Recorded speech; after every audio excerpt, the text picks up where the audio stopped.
বিসমিল্লাহির রহমানির রহিম। প্রিয় শিক্ষার্থী বন্ধুরা, আশা করি সবাই ভালো আছো। আমিও তোমাদের দোয়ায় ভালো আছি। আমি মোহাম্মদ আব্দুল মতিন, সহকারী শিক্ষক, সাত্তার সরকারি উচ্চ বিদ্যালয়, রানীগঞ্জ, ঢাকা। আমি তোমাদের মাঝে কিছু আলোচনার জন্য উপস্থিত হয়েছি। আলোচনার বিষয় হচ্ছে ষষ্ঠ শ্রেণীর বিজ্ঞান বইয়ের নবম অধ্যায়। প্রথমে আলোচনা করব আলোর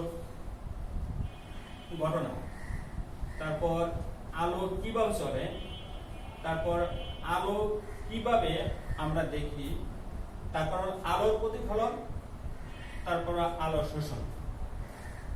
এই কয়টা বিষয় নিয়ে আজকে আলোচনা করব।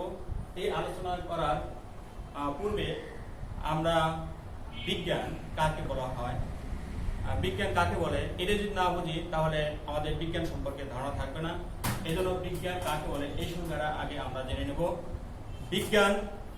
বিজ্ঞানের প্রথম কাজ হচ্ছে পর্যবেক্ষণ করা, পরীক্ষা করা, নিরীক্ষা করা এবং তথ্য উপাত্ত সংগ্রহ করে তারপর কি করা, তার সমস্যা সমাধান করাকে কি বলা হয়, বিজ্ঞান বলা হয়।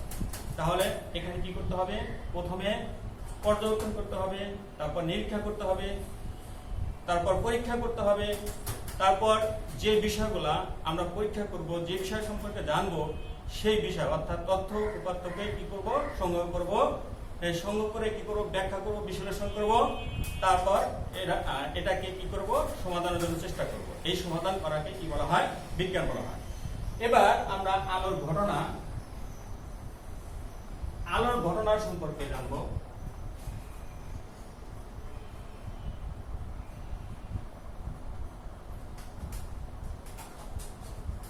আলোর ঘটনা, এই আলো যদি না থাকতো আমরা দেখতে পেতাম না। এই জমিতে যে ফসল ফলানো হয় সেরা ফলতো না, ফলন হতো ভালো হতো না, প্রাণীরা খাবার পেত না, মানুষও খাবার পেত না, আমাদের খাদ্য বস্তু যেসব থেকে আসে তা জন্মাতো না, তা জমিতে উৎপন্ন হতো না আলো ছাড়া। তাই জীবনে কোনো কিছু কল্পনা করা যায়। আলো এক প্রকার শক্তি। আলো এক প্রকার কি, এখানে নৈর্ব্যক্তিক প্রশ্ন থাকতে পারে। আলো এক প্রকার কি, আমরা কি লিখবো, আলো এক প্রকার শক্তি। আলোর কাজ করার সামর্থ্য আছে, তাই আলো শক্তি। কাজ করার সামর্থ্যকে কি বলা হয়, শক্তি বলা হয়। আলো অত্যন্ত তাড়াতাড়ি চলে, সেক্ষেত্রে প্রায় 3 লক্ষ কিলোমিটার এই গতিতে চলে। পৃথিবীতে যত কিছু আছে, গাড়ি বলো, ট্রেন বলো, যত কিছু বলো না কেন, যত গতিতে চলে না কেন, এই আলো সমান কোনো জিনিসই এত তাড়াতাড়ি এত গতিতে চলাফেরা করতে পারে না। কারণ আলো সেকেন্ডে 3 লক্ষ কিলোমিটার পথ অতিক্রম করে। 60 সেকেন্ডে 1 মিনিট, আর 60 মিনিটে 1 ঘন্টা। তাহলে এখানে বোঝা যাচ্ছে যে সেকেন্ড অতি কম সময়। এই অতি কম সময়ের মধ্যে আলো প্রায় 3 লক্ষ কিলোমিটার বেগে চলে। প্রিয় শিক্ষার্থী বন্ধুরা, এখানে প্রশ্ন থাকতে পারে নৈর্ব্যক্তিকে যে আলো প্রতি সেকেন্ডে কত কিলোমিটার যায়। আমরা কি লিখবো, আলো প্রতি সেকেন্ডে 3 লক্ষ কিলোমিটার গতিতে চলে।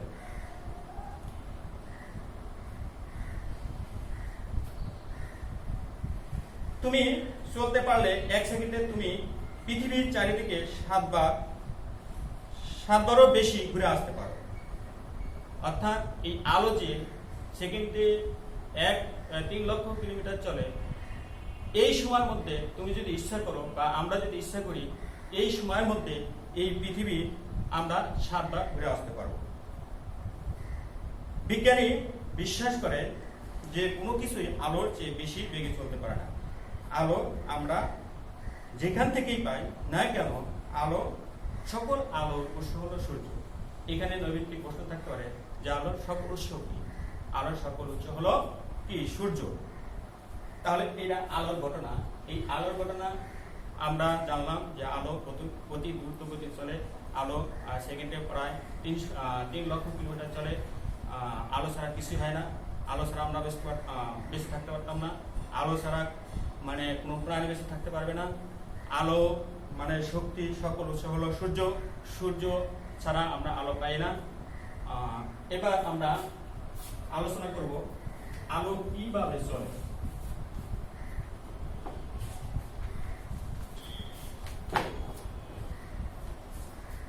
আমরা জানি আলো অত্যন্ত দ্রুত চলে, সেকেন্ডে প্রায় 3 লক্ষ কিলোমিটার চলে। কিন্তু এই আলো কিভাবে চলে, সোজা পথে না বাঁকা পথে? এসো আমরা কিছু কাজ করি। এই কাজগুলো কি? কাজগুলো হলো, যেমন এই আলো, লাইটের আলো, এই লাইটের আলো যদি কোনো জিনিসের সাথে বাধা পায় তাহলে সে আলো যাবে না, এর গতি কি হয়ে যাবে? বন্ধ হয়ে যাবে। যেমন এখানে মনে করো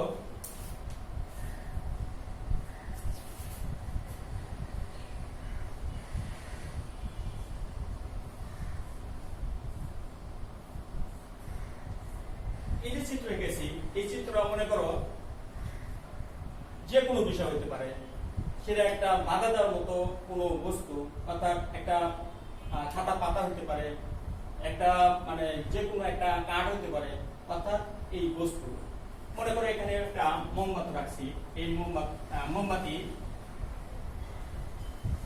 মোমবাতি আলো দিচ্ছে। এই আলোর গতিটা যদি এখানে ছিদ্র থাকে, মনে করো এখানে ছিদ্র, হ্যাঁ কি হয়েছে, সরাসরি এখানে ছিদ্র আছে, এখানে ছিদ্র আছে, এখানে ছিদ্র আছে, এখানে ছিদ্র আছে, এখানে ছিদ্র আছে।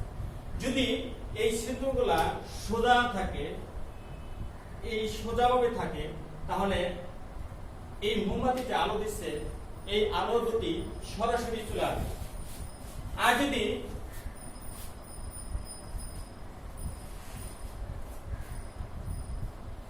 এই খাতার পাতাগুলো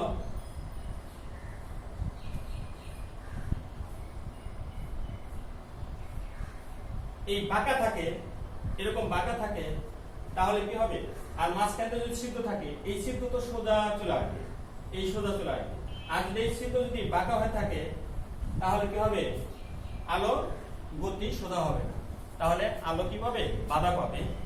আলো তখন দেখা যাবে না, অর্থাৎ এই আলো বাধা পেয়ে ওখানে পর্যন্তই, ওই সীমানা পর্যন্তই থেকে আছে।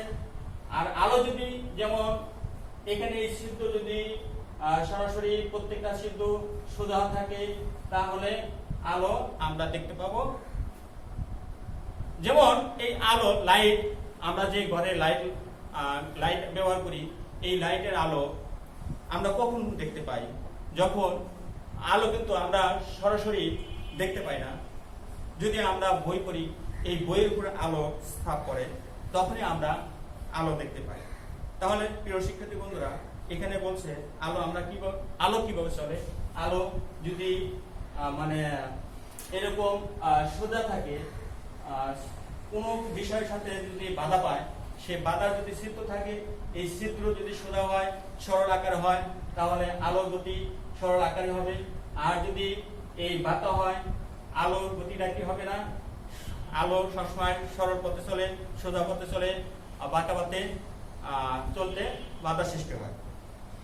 এবার আমরা আলোচনা করব আলো কিভাবে দেখি।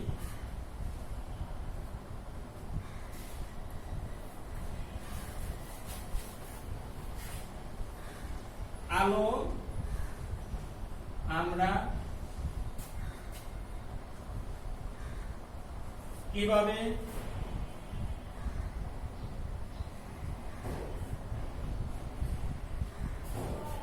কিভাবে দেখি? রাতের বেলা অন্ধকারে ঘরে আমরা কোনো কিছু দেখতে পাই না। কেন? কোনো বস্তুকে আমরা কিভাবে দেখি? আমরা তখনই কোনো বস্তুকে দেখি যখন ওই বস্তু থেকে আলো এসে আমাদের চোখে পড়ে। এখানে রয়েছে একটি জ্বলন্ত বাল্ব, এই দেখছো তোমরা, একটি জ্বলন্ত বাল্ব রয়েছে ও একটি ক্রিকেট বল। বাল্ব থেকে আলো এসে আমাদের চোখে পড়ছে বলে আমরা বাল্বটি দেখতে পাচ্ছি। বাল্ব থেকে আলো গিয়ে ক্রিকেট বলে পড়ছে, বল থেকে আলো প্রতিফলিত হয়েছে, আমাদের চোখে এসে পড়েছে, তাই বলটি আমরা দেখছি। আলো যখন কোনো বস্তুতে পড়ে তা থেকে বাধা পেয়ে ফিরে আসে, তখন তাকে প্রতিফলন বলে। কোনো কোনো বস্তুর নিজের আলো আছে, যেমন সূর্য, তারা, জোনাকি, পোকা, মোমবাতি ইত্যাদি। এদের বলা হয় উজ্জ্বল বস্তু। কোনো কোনো বস্তু নিজের কোনো আলো নেই, অন্য বস্তু আলো প্রতিফলিত করে, এদের বলা হয় অনুজ্জ্বল বস্তু। কোনো কোনো বস্তুতে আলো পড়লে তা প্রতিফলিত হয় না, বস্তুটি সমস্ত আলো শোষণ করে নেয়। এসব বস্তু তাই দেখতে কালো দেখায়। এটা জানো কি? চোখ থেকে আলো গিয়ে বস্তুটি পড়ে না, বস্তু থেকে আলো প্রতিফলিত হয়ে আমাদের চোখে পড়ে বলেই আমরা বস্তুটি দেখতে পাই। এ থেকে আমরা কি সিদ্ধান্ত নিতে পারি? আমরা এই সিদ্ধান্ত আসতে পারি যে আলো ছাড়া কোনো কিছু দেখা যায় না। কোনো বস্তুতে আলো পড়ে, তা আমাদের চোখে ফিরে আসলে আমরা বস্তু দেখতে পাই। অন্ধ লোকেরা দেখতে পান না কেন? কোনো বস্তু থেকে আলো এসে যখন স্বাভাবিক চোখে পড়ে তখনই বস্তু দেখা যায়। অন্ধদের চোখে স্বাভাবিক নয়, তাই বস্তু থেকে আসা আলো গ্রহণ করতে পারে না, ফলে তারা দেখতে পান না। তাহলে প্রিয় শিক্ষার্থী বন্ধুরা, এখানে কি বোঝা গেল? বোঝা গেল যে আলো, যেমন এখানে বলের উপরে আলো আসলে আমরা আলো দেখতে পাই, অর্থাৎ এই আলো বল কি করছে? আলো বাধা সৃষ্টি করছে, বাধা সৃষ্টি করার কারণে আমরা কি করতে দেখতে পাচ্ছি? আলো। এই পৃষ্ঠা লেখাগুলো আমরা কি করে দেখতে পাই? কালো লেখা বা কোনো কালো বস্তু কোনো উৎস থেকে আসা আলো বেশি শোষণ করে, কিন্তু প্রতিফলিত আলো আমাদের চোখ গ্রহণ করে, ফলে কাগজে ছাপা কালো অক্ষরগুলো আমরা দেখতে পাই উজ্জ্বল এবং অনুজ্জ্বল রঙের চেয়ে বেশি আলো শোষণ করে। যে বস্তু সকল আলো শোষণ করে তা কালো দেখা যায়। অর্থাৎ যে বস্তু বেশি আলো শোষণ করে সে বস্তু কি দেখা যায়? কালো দেখা যায়। এবার আলোর প্রতিফলন।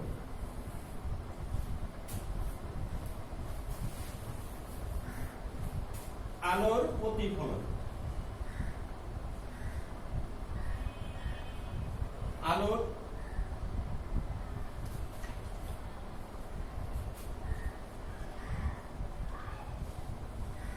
প্রতিফলন, আলোর প্রতিফলন নিয়ে আলোচনা করব। আলোর প্রতিফলন বলতে কোনো বস্তু আলো পড়ে যদি তা বাধা পেয়ে ফিরে আসে তাকে বলা হয় প্রতিফলন। কোনো বস্তু আলো পড়ে যদি ফিরে না আসে তাহলে তাকে শোষণ বলা হয়। এখানে আমরা কি নিয়ে আলোচনা করব? অর্থাৎ আলো প্রতিফলন কাকে বলা হয়? আলো প্রতিফলন হলো কোনো বস্তুতে আলো পড়ে যদি ফিরে আসে তাকে বলা হয় প্রতিফলন। অর্থাৎ কোনো বস্তুর সাথে আলো যদি বাধা পেয়ে ফিরে আসে তাকে কি বলা হয়? প্রতিফলন বলা হয়। আর কোন এবার হলো আলো শোষণ। আলো শোষণ কাকে বলা হয়?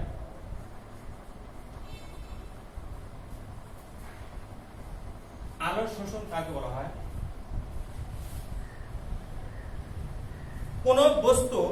কোন বস্তুতে আলো পড়ে তা যদি ফিরে না আসে তাকে কি বলা হয়? শোষণ বলা হয়, আলো শোষণ বলা হয়। অর্থাৎ মানে আলোটা ফিরে আসলো না, সেটা শোষণ হয়ে গেছে, আলোর এটা শেষ হয়ে গেছে, সেটা হলো আলো শোষণ। এই শোষণ বলতে কোনো বিষয়ে সমাপ্তি হওয়া, কোনো বিষয় শেষ হয়ে যাওয়া, এটা হলো শোষণ। আলো এসে যে কোনো আলো এসে যে কোণে পড়ছে ঠিক সে কোণেই ফিরে যাচ্ছে। আলো পড়া বা পতনকে বলা হয় আপাতন এবং পৃষ্ঠ থেকে বাধা পেয়ে ফিরে আসাকে বলা হয় প্রতিফলন।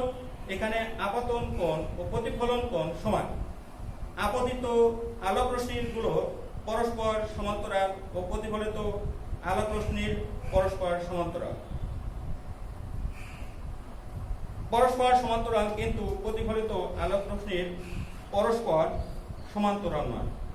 এই ধরনের প্রতিফলনকে বলা হয় অনিয়মিত বা বিক্ষিপ্ত বা ব্যপ্ত প্রতিফলন। সুতরাং যে পৃষ্ঠ যত চকচক করে বা তত বেশি আলো প্রতিফলন করে, আর যে পৃষ্ঠে কম চকচক করে তা তত কম আলো প্রতিফলিত করে। চকচকে পৃষ্ঠে আলো প্রতিফলনের সাথে অন্য ঘটনাও ঘটে যা তোমরা উপরে ক্লাসে শিখবে। প্রিয় শিক্ষার্থী বন্ধুরা, আজকে আমি যে বিষয়গুলা যে পাঠগুলা আলোচনা করলাম সেই আলোচনার মধ্যে তোমাদের নৈমিত্তিক থাকতে পারে, যেমন কাজ করা সমর্থক কি বলা হয়, আলো প্রতি সেকেন্ডে কত কিলোমিটার যায়, তারপর আলোর উৎস কি, তারপর হলো এই আলো প্রতিফলন কাকে বলে, আলোর শোষণ কাকে বলা হয়। এখানে আরো তোমরা বেশি বেশি ভাষায় পড়বে, বিস্তারিত পড়বে, যত রিডিং করবে তত বেশি এই নৈমিত্তিক ভালো পারবে। আর শুধু সৃজনশীল প্রশ্ন করলে হবে না, সৃজনশীল প্রশ্ন করার পাশাপাশি এই নৈমিত্তিকগুলো করে নেবে, তাহলে ভালো রেজাল্ট করতে পারবে, ভালো নাম্বার পাবে। আজকের মতো এখানে শেষ করলাম। সব ভালো থাকো, সুস্থ থাকো, সবাইকে ধন্যবাদ।